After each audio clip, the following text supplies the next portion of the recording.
नमस्कार मित्रांनो, आज आपण शिकणार आहोत हॅव टू, हॅज टू आणि हॅड टूच्या रचना. आपण हॅवच्या रचना शिकलो. हॅव हे मुख्य क्रियापद म्हणून वापरायच्या रचना आपण शिकलो आहे. त्यानंतर हॅव हे सहाय्यकारी क्रियापद म्हणून वापरायला पण शिकलो आहे. ही रचना त्यांच्यापेक्षा वेगळी आहे. जेव्हा आपल्याला असं सांगायचं असतं की एखादी गोष्ट करावी लागते, करावी लागली किंवा करावी लागेल, मग इच्छा असो किंवा नसो पण ती करावी लागते. एखादा नियम आहे तो पाळावा लागतो आहे, किंवा एखादी सक्तीची गोष्ट आहे ती करावी लागते, किंवा एखादी गोष्ट अशी आहे की तुमची इच्छा नाही किंवा क्षमता नाही पण करावी लागते. अशा वेळी या रचना वापरायच्या. हॅव टूची रचना आपण वर्तमान काळात, भूतकाळात आणि भविष्यकाळात पण वापरू शकतो. हॅव टू कधी वापरायचं? जेव्हा कर्ता तृतीय पुरुषी एकवचनी नसतो तेव्हा हॅव टू वापरायचं वर्तमान काळात. जेव्हा वर्तमान काळातला कर्ता तृतीय पुरुषी एकवचनी असतो तेव्हा हॅज टू वापरायचं. आणि भूतकाळामध्ये कर्ता कोणताही असू द्या हॅड टूच वापरायचं. भविष्यकाळामध्ये विल हॅव टू किंवा शॅल हॅव टूचा वापर करायचा. आपण उदाहरणं बघूयात म्हणजे हा मुद्दा तुम्हाला क्लिअर होईल.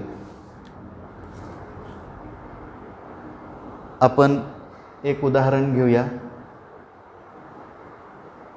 I have to study. आता आय हॅव टू स्टडी यात कर्ता आहे आय, हे आपलं हॅव टू. आणि आधीच्या व्हिडिओत मी तुम्हाला सांगितलं तर टू नंतर नेहमी मूळ क्रियापद लिहायचं. कर्ता पहिल्यांदा घ्यायचा, मग काळ आणि कर्त्याला अनुसरून हॅव टू किंवा हॅज टू. इथं आय हा कर्ता आहे म्हणून हॅव टू घेतलं. आणि पुढं टू नंतर नेहमी क्रियापदाचं मूळ रूपच लिहायचं. I have to study. मला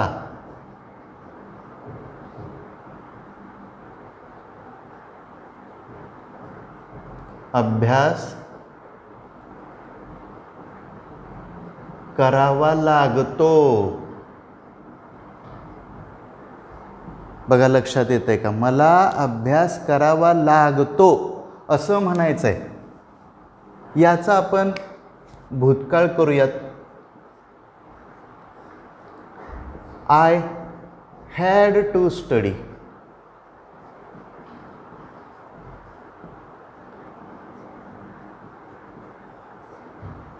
काय अर्थ होईल? मला अभ्यास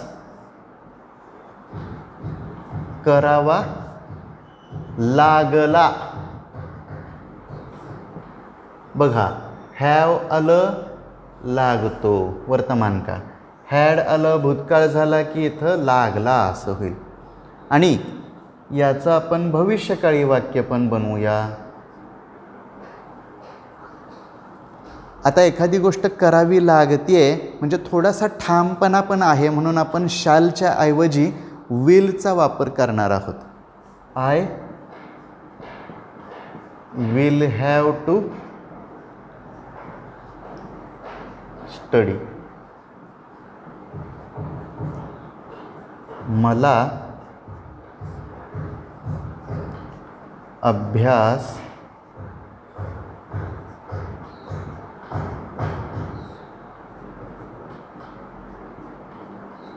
करावा लागेल. पहा विल हॅव आलं भविष्यकाळातलं की तर आपण लागण्याचा पण भविष्यकाळ केला.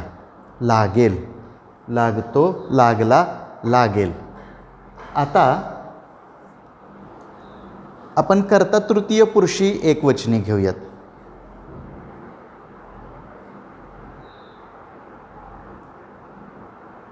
ही काय होईल? वर्तमान काळात हॅज टू होईल. हॅज का आलं? कारण कर्ता तृतीय पुरुषी एकवचनी असेल तर त्याच्यासमोर हॅव येत नाही, हॅज येतं. तेही फक्त वर्तमान काळात. भूतकाळात सगळ्यांच्या पुढं हॅडच येतं. ही हॅज टू, आपण राईट हे क्रियापद वापरू. राईट अ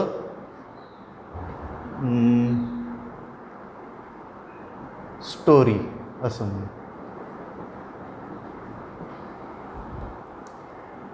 त्याला गोष्ट, त्याला गोष्ट लिहावी लागते.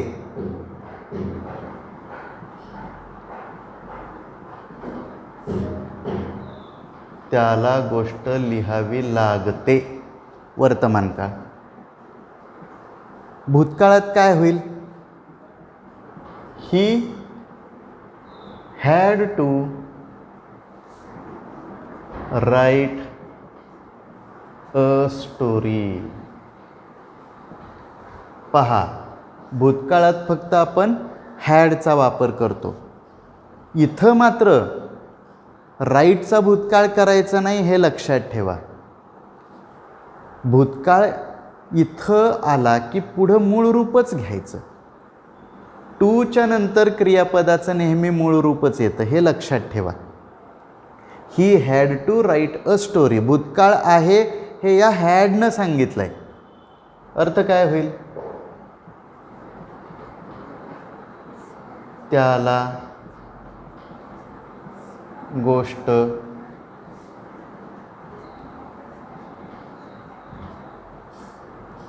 लिहावी लागली. आणि याचाच आपण भविष्यकाळ करूयात.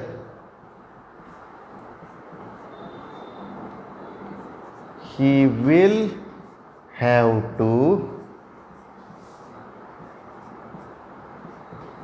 Right a story. त्याला गोष्ट लिहावी लागेल. भविष्यकाळ झालं. त्याला गोष्ट लिहावी लागेल. बघा, लक्षात येतंय का? वर्तमान काळामध्ये हॅव टू किंवा हॅज टूचा वापर करायचा. हॅज टू केव्हा वापरायचं? करता तृतीय पुरुषी एकवचनी असेल तेव्हाच. इतर वेळी हॅव टू. भूतकाळामध्ये करता कोणताही असो, तुम्ही हॅड टूचाच वापर करायचा आहे. आणि भविष्यकाळात तुम्ही विल हॅव किंवा शॅल हॅवची रचना वापरू शकता. जास्त करून या प्रकारच्या वाक्यांमध्ये विल हॅवच वापरावं. लक्षात येतंय का? बघा, आता आणखीन एक गोष्ट मला या वाक्यरचनांसंदर्भात सांगायची आहे. ती म्हणजे या वाक्यांचं प्रश्नार्थक आणि नकारार्थी कसं करायचं. इथं हॅव हे सहाय्यकारी क्रियापद म्हणून नाही आलेलं.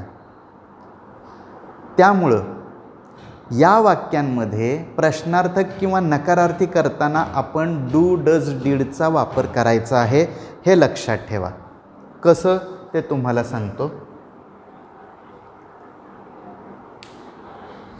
मी आता अर्थ पुसतो. असं करतो, सगळंच पुसूयात.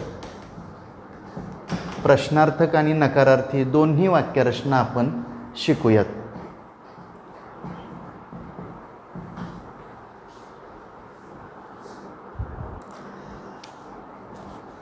एक वाक्य घेतो.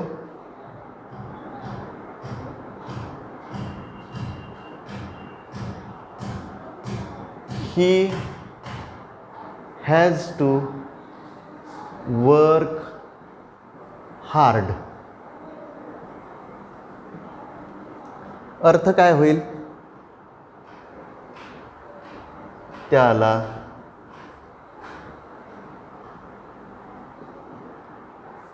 कठोर परिश्रम घ्यावे लागतात.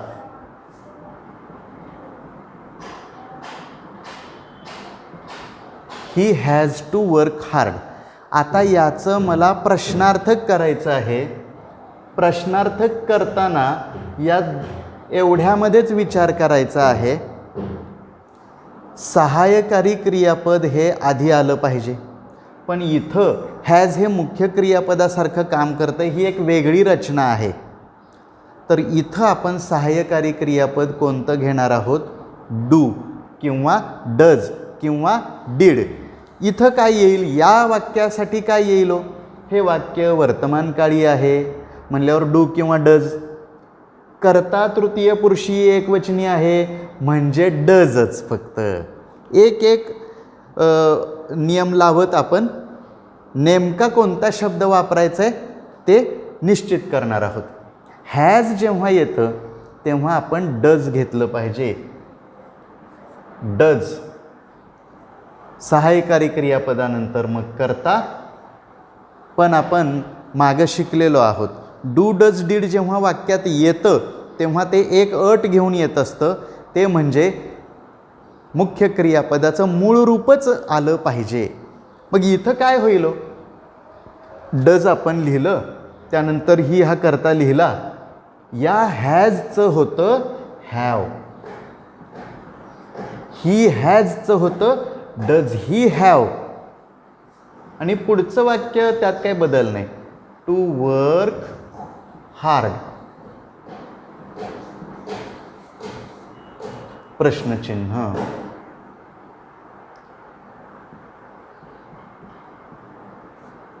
त्याला कठोर परिश्रम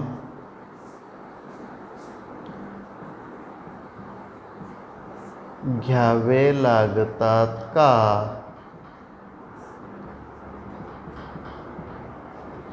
does he have to work hard. आणि आता आपण नकारार्थी रचना पण करूया. He does not have to work hard. Does आणि हॅवच्या मध्ये आपण नॉट घेतलं. नकारार्थी करताना आपण डू डज डीडचा उपयोग करतो. इथं आपल्याला डज घ्यावं लागेल कारण कर्ता तृतीय पुरुषी एकवचनी आहे, काळ वर्तमान काळ आहे. आणि डजची अट काय असते? त्याच्यानंतर आता इथं नॉट लिहायचं आणि पुढचं जे क्रियापद आहे ते मूळ रूपात पाहिजे. इथं आपण हॅज नाही लिहिणार, हॅव लिहिणार. का हॅव लिहायचं? कारण मूळ क्रियापद हॅव हे आहे. हॅज हे त्याचं रूप आहे, तृतीय पुरुषी एकवचनीसाठीचं रूप आहे. त्याला कठोर परिश्रम घ्यावे लागत नाहीत.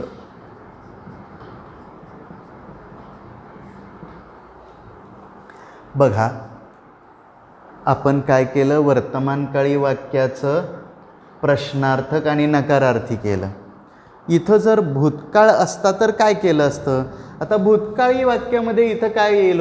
हॅजच्या ऐवजी हॅड येईल. He had to work hard.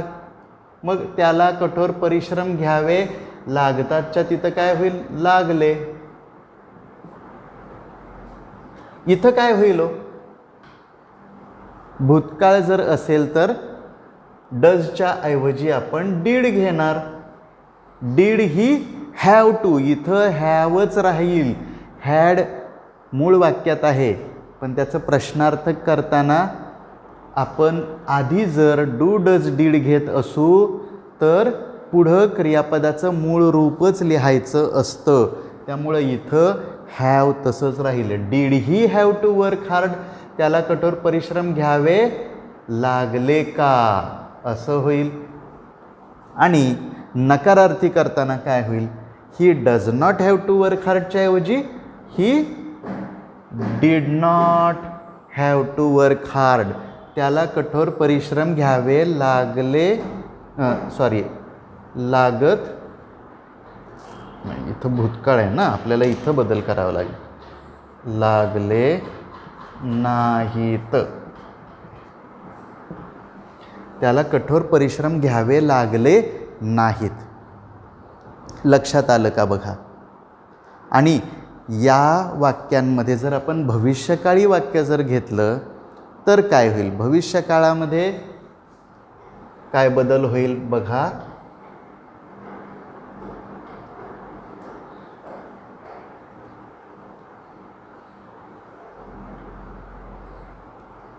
आपल्याला एवढंच बदलावं लागणार आहे. हां, तुम्ही लक्षात घ्या, बाकीचा साचा तसाच राहणार आहे. He will have to work hard असं आपण मूळ वाक्य घेऊया. He will have to work hard. त्याला कठोर परिश्रम घ्यावे लागतील. हे झालं भविष्यकाळी वाक्य. आता याचं आपल्याला करायचं आहे प्रश्नार्थक. पण या वाक्यामध्ये मुळातच आपल्याला सहाय्यकारी क्रियापद मिळालेलं आहे. ते कोणतं, विल. त्यामुळं आपण इथं डू डज डीडचा उपयोग करण्याची आवश्यकता नाही. हे जे विल आहे ते फक्त आपण सुरुवातीला घेणार आहोत. Will he have to work hard. Will he have to work hard. त्याला कठोर परिश्रम घ्यावे लागतील का.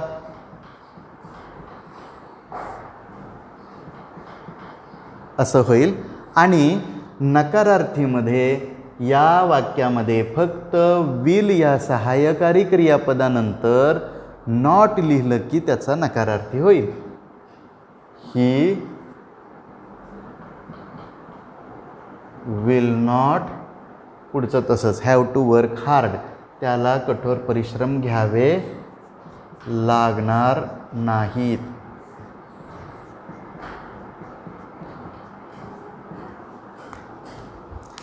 तर मित्रांनो, ही होती हॅवची रचना, सॉरी हॅव टूची रचना. याच्या पुढं टू आलं आहे. हॅवची रचना वेगळी, हॅव टूची रचना वेगळी.